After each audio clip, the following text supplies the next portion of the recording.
Alors, nous avons parlé lors de dernier café philo de mercredi soir, c'est-à-dire d'hier soir, de la maladie et de l'utilisation du mot maladie.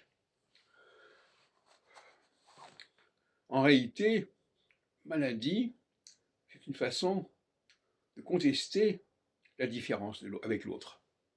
Alors, quand l'autre est différent, on dit qu'il est malade. Et se pose aussi la question de l'égalité. Quand on dit je veux l'égalité, est-ce que ça veut dire qu'on veut être comme l'autre ou on veut que l'autre soit comme vous? Question qui se pose aussi. Et le médecin, d'une manière générale, est-ce qu'il n'est pas souvent un instrument d'oppression?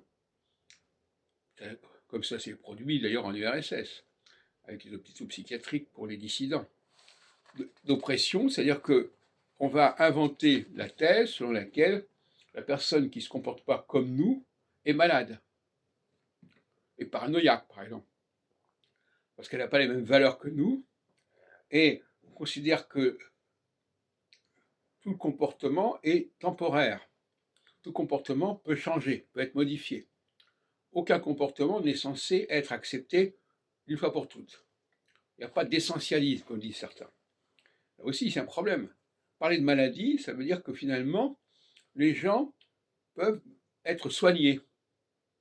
Alors qu'en réalité, ils sont comme ils sont. Comment se distinguer entre quelqu'un qui est fondamentalement ce qu'il est et quelqu'un qui est malade, c'est-à-dire qui n'est pas dans son état normal? C'est ça la question qui se pose.